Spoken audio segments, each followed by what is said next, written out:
다 같이 사도신경으로 신앙 고백하심으로 새벽 기도를 하나님께 드리시겠습니다. 나는 전능하신 아버지 하나님 천지의 창조주를 믿습니다. 나는 그의 유일하신 아들 우리 주 예수 그리스도를 믿습니다. 그는 성령으로 잉태되어 동정녀 마리아에게서 나시고 본디오 빌라도에게 고난을 받아 십자가에 못 박혀 죽으시고 장사된 지 사흘 만에 죽은 자 가운데서 다시 살아나셨으며 하늘에 오르시어 전능하신 아버지 하나님 우편에 앉아 계시다가 거기로부터 살아있는 자와 죽은 자를 심판하러 오십니다. 나는 성령을 믿으며 거룩한 공교회와 성도의 교제와 죄를 용서받는 것과 몸의 부활과 영생을 믿습니다. 아멘. 찬송가 393장 찬양하시겠습니다. 찬송가 393장입니다.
하나님 말씀 함께 보겠습니다. 신명기 23장 21절에서 23절까지 말씀입니다.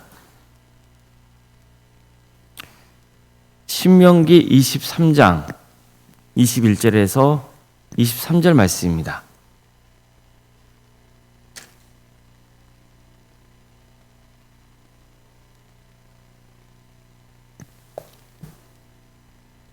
신명기 23장 21절에서 23절까지 말씀을 교독하시겠습니다.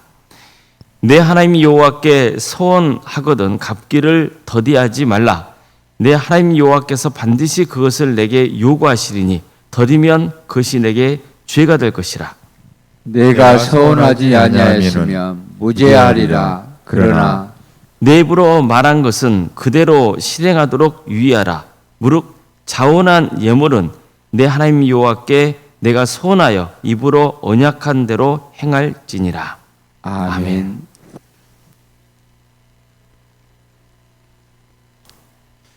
오늘도 새벽기를 들으며 하나님의 은혜를 간구하는 모든 성도님들의 삶의 자리마다 또 하나님께서 친히 세우시고 다스리시는 광주 동암교회에 하나님의 은혜와 평강이 늘 충만하기를 주님의 이름으로 축원합니다. 하나님은 신실하십니다. 하나님은 한 번도 약속을 어기지 않으십니다. 그래서 우리는 하나님의 약속을 믿을 수 있는 겁니다. 그런데 신실하신 하나님은 우리에게도 신실할 것을 요구하십니다. 이 때문에 우리가 하나님께 서원한 것은 반드시 지켜야 한다고 명하셨던 겁니다. 여러분, 서원이 뭡니까? 하나님께 자발적으로 드리는 약속입니다. 그러니까 여기서 자발적이라는 말이 중요합니다. 즉 하나님이 하라고 명하신 게 아니고 제가 이렇게 하겠습니다라고 자원해서 하나님께 약속하는 거예요. 이게 서원입니다. 하나님은 서원을 강요하지 않으십니다. 그래서 오늘 본문에서도 보면 내가 서원하지 아니하였으면 무죄하리라 이렇게 말씀하셨던 거예요. 다시 강조하지만 서원은 자발적인 것입니다. 따라서 서원하지 않았다고 해서 그게 죄가 되는 게 아니에요. 그러나 만약 서원했다면 이것은 하나님께 드리는 약속이기 때문에 반드시 지켜야 됩니다. 내 하나님 여호와께 서원하거든 갚기를 더디하지 말라. 내 하나님 여호와께서 반드시 그것을 내게 요구하시리니 더디면 그것이 내게 죄가 될 것이라. 이렇게 명하셨던 겁니다. 결국 핵심은 이겁니다. 서원은 자발적으로 하는 겁니다. 그런데 만약 하나님께 어떤 것을 서원했다면 반드시 그 서원을 지켜야 한다는 겁니다. 안 그러면 어떤 죄를 짓는 겁니까? 10계명 중에서 여호와의 이름을 망령되이 일컫지 말라는 계명이 있잖아요. 이 계명을 지키지 않는 죄를 짓는 겁니다. 또 넓게 보면 9번째 계명인 내 이웃에 대하여 거리 증거하지 말라는 계명도 어긴 게 되는 겁니다. 서원은 본질적으로 증언이기 때문입니다. 즉 하나님 제가 앞으로는 이렇게 살겠습니다. 하나님이 이렇게 해주시면 하나님께 이것을 바치겠습니다. 이렇게 서원할 때는 마치 하나님을 증인으로 세우고 사람들 앞에서 공적으로 고백하는 것과 같은 것입니다. 그런데 서원을 지키지 않는다면 그것은 거짓 증언이 되는 겁니다. 사실 많은 사람들이 하나님께 서원하는 것을 너무 쉽고 가볍게 생각하는 경향이 있습니다. 그리고 하나님께 드린 약속을 지키지 않아요. 사람과의 관계에서 약속한 것은 오히려 지키려고 합니다. 그런데 하나님과의 약속은 지키려고 하지 않습니다. 이것은 하나님을 망령되이 일컫는 것입니다. 다시 강조하지만 신실하신 하나님은 우리에게도 신실할 것을 요구하십니다. 굳이 서원할 필요는 없습니다. 서원은 자발적인 것입니다. 그러나 하나님께 서원했으면 반드시 약속을 지켜야 됩니다. 자기가 서원한 말에 책임을 져야 되는 겁니다. 정말 마음을 다해 헌신하겠다, 하나님께 드리겠다 서원했으면 지켜야 됩니다. 그렇지 않으면 하나님 앞에서 거짓말을 하는 어리석은 사람이 되는 겁니다. 이스라엘 백성들 마찬가지입니다. 이스라엘 백성들은 이제 가나안 땅에 들어가서 그곳에서 정착하며 살게 될 거예요. 그런데 살다 보면 죄를 지었기 때문이건 어떤 이유에서건 어려움이 생길 수 있잖아요. 그럴 때 사람들은 하나님 이 문제만 해결해 주시면 제가 예물을 바치겠습니다. 정말 헌신하며 섬기겠습니다. 이런 식으로 소원 기도를 하는 거예요. 하지만 정작 문제 해결되면 하나님께 드린 약속이 부담이 되죠. 그래서 어떻게 합니까? 계속 뒤로 미루는 거예요. 그리고 지킬 수 없는 이유를 스스로 댑니다. 그러다가 나중에 보면은 흐지부지 그냥 넘어가 버려요. 하나님은 그러지 말라고 말씀하고 있는 겁니다. 서운했으면 갚기를 더디하지 말라는 거예요.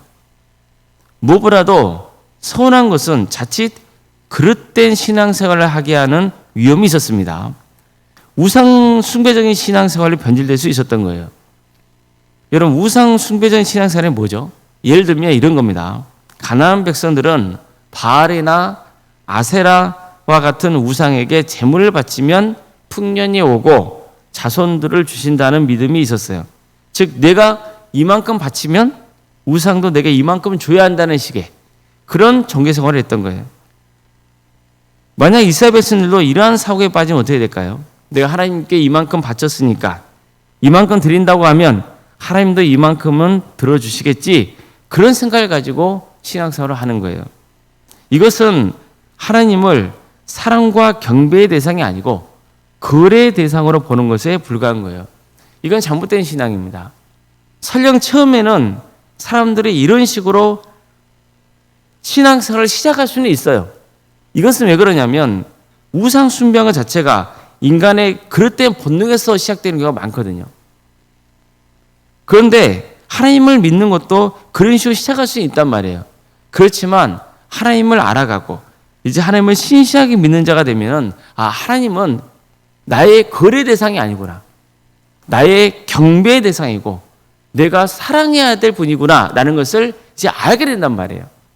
그래서 이제는 우상 숭배적인 신앙의 태도에서 벗어나 성경에서 말씀하고 있는 정말 하나님을 경배하고 예배하는, 그분을 사랑하고 그분의 뜻을 행하는 그런 삶으로 바뀌어야 되는 거예요. 근데 계속해서 우상 숭배적인 신앙생활의 사고에 갇혀 있으면은 잘못된 신앙생활의 길을 계속 가게 되는 거죠. 그런데 지금도 사실은 많은 사람들이 이런 식으로 신앙생활을 하고 있는 거예요. 내가 하나님께 이만큼 헌신했으니까 하나님이 내게 복을 주셔야 한다는 그런 생각으로 신앙생활하는 거예요. 이건 잘못된 거예요. 하나님은 경배의 대상이지 거래의 대상이 아니에요. 하나님은 우리에게 이미 충분한 은혜를 보여주셨단 말이에요. 그런데 서운 기도는 사실 이런 문제를 야기할 수 있어요. 예수님도 서운을 남발하는 그릇된 신앙생활을 지적하셨습니다. 마치 사람들이 하나님과 거래하듯이 신앙생활을 했기 때문이에요. 또 자기가 옳다는 것을 사람들 앞에서 인정받기 위해서 하나님의 이름을 남용하곤 했습니다. 예수님께서는 하나님을 신실하게 믿는 성도이고 바른 신앙의 길을 가고 있다면 굳이 서원으로 자신의 신뢰를 증명할 필요는 없다 하셨습니다.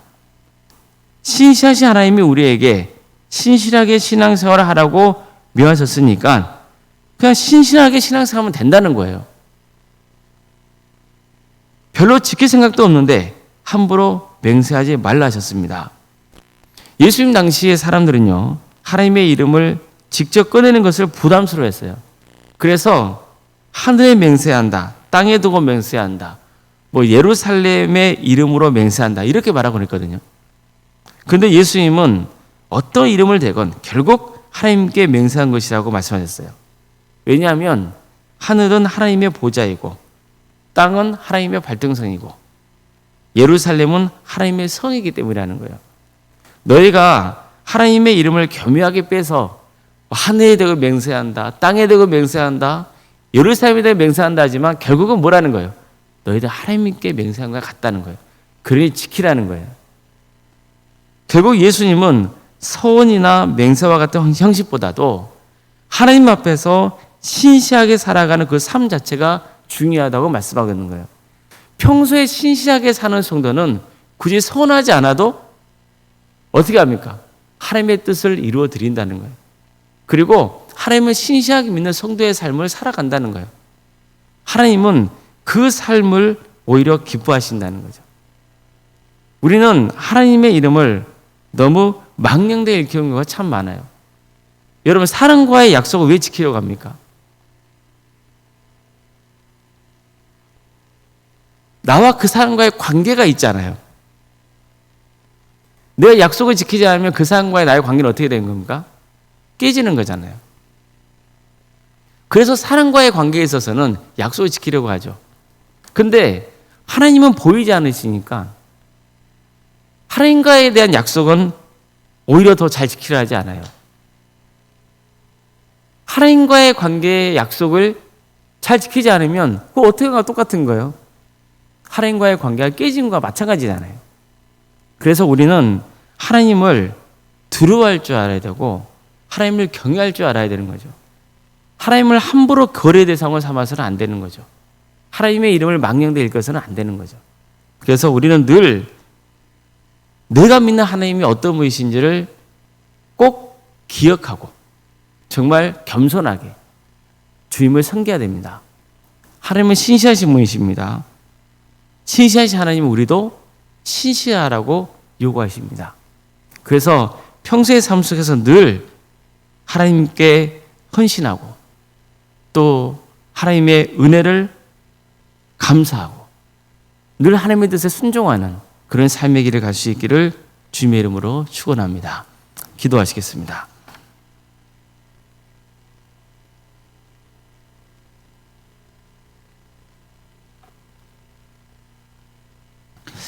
사랑의 하나님, 오늘도 우리에게 새로운 날을 해주시고 하나님의 은혜 속에 살아갈 수 있도록 인도해 주셔서 감사드립니다. 신실하신 하나님, 주님께서는 우리에게 또 신실하라고 명하십니다. 늘 평소의 삶이 하나님 앞에 신실한 성도로서의 삶의 길을 갈 수 있도록 인도하여 주시고 성령께서 그런 삶의 길을 갈 수 있도록 우리를 이끌어 주시옵소서. 우리는 연약하고 부족하여서 자기중심적일 때가 많고 하나님마저 이용하려는 그런 어리석은 삶의 길을 갈 때가 있사오니 주님, 우리를 불쌍히 여기시어 말씀을 통해서 바른 신앙의 길을 깨닫게 하여 주시고 평생의 삶 가운데 늘 주님을 경외하고 주님께서 행하실 것을 기대하며 감사하는 삶의 길을 갈 수 있도록 인도하여 주시옵소서. 광주도 함께 세워주시고 지금까지 함께해 주신 은혜에 감사를 드립니다. 이 교를 통해서 하나님의 선하신 역사가 이루어지게 하여 주시옵소서. 복음으로 하나 되는 공동체, 사랑으로 하나 되는 복된 교회가 될 수 있도록 도와주시옵소서. 많은 영혼들을 주님께로 인도하는 구원의 방주가 되게 해 주시옵소서. 또 이를 위해서 우리 성도들이 훈련을 잘 받고 또 하나님에 대한 믿음이 더 깊어지게 해 주시고 그래서 헌신하는 자들이 많이 세워지는 복된 교회가 되게 하여 주시옵소서. 사랑의 주님, 하나님의 역사로 신앙의 명가를 세워가고 예수님의 말씀으로 인전을 양성하고 성령님의 능력으로 선한 알 끼치는 거룩한 교회 될 수 있도록 인도하여 주시옵소서. 우리 성도들의 가정을 지켜주십시오. 선하게 인도하여 주시옵소서. 유추적인 질병으로 또 정신의 고통으로 경제적인 문제로 관계의 문제로 또 자녀손들의 문제로 여러 문제를 놓고 주님 앞에 기도하고 있는 성도들이 있습니다. 그 기도를 들어주시고 가장 좋은 때에 가장 좋은 것으로 응답하여 주시옵소서.